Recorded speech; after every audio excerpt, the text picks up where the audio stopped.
There are 5 vowels, but today we will learn about vowel A. This is capital A and this is small a. You know it very well. And the sound is A. A plus N. अगर हम A और N को मिलाते हैं तो ये N बन जाता है और ये हमारे सारे N फैमिली वर्ड्स हैं।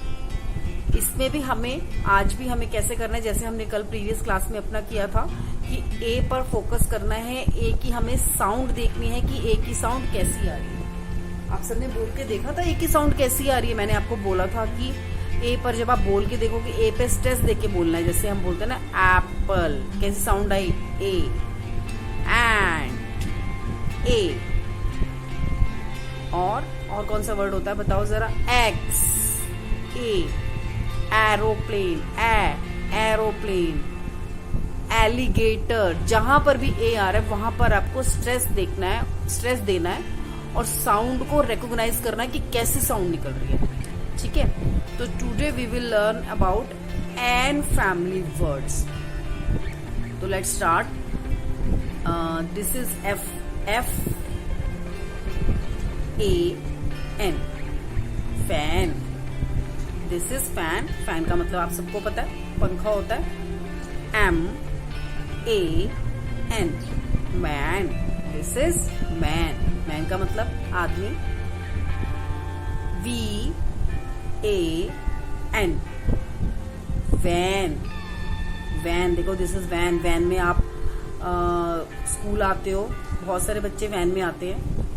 P A N, pan, pan. This is pan, pan जिसमें फ्राइंग पैन, जो हमारे ये किचन यूटेंसिल है जो कि किचन में यूज होता है।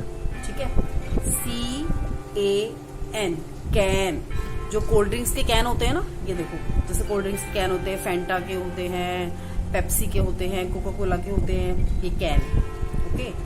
Are A N, ran. Ran का मतलब क्या होता है, भागना, दौड़ना। B A N, ban. Ban जैसे किसी भी चीज पे बैन लग जाता है, यानी कि कोई चीज जब बंद हो जाती है तो उसको हम बैन कहते हैं कि गवर्नमेंट बैन लगा देती है कि ये चीज यूज नहीं करनी है। कभी देखा होगा आपने, बहुत चीजों पे बैन लग जाता है। तो ये वाले जो हमारे वर्ड्स हैं ये सारे एन फैमिली वर्ड्स हैं। इसमें एक, सब में एक चीज कॉमन है, ए ए ए ए ए। देखो लास्ट का A N, A N, A N, A N, A N. तो आपको क्या करना है, ए पे फोकस करना है। कैसी साउंड आ रही है ए की, ए। कैसी साउंड आ रही है, A. F A N, fan. M A N, man. V A N, van. P A N, pan. C A N, can. Speak loudly, everybody speak. R A N, ran. B A N, ban. इन सारे words को आपको बोलना है, practice करनी है बोलकर। जब आप बोलकर करोगे ना, तब कभी भी आपको, कभी भी आप भूलोगे नहीं, और कभी भी आप जब दूसरा आपके सामने बोलेगा तो आप एकदम से पहचान लोगे कि ये तो वो वाला वर्ड है। तो इसीलिए आपको बोल बोल के इसकी प्रैक्टिस करनी है। Fan, man, van, pan, can, ran, ban. Okay kids.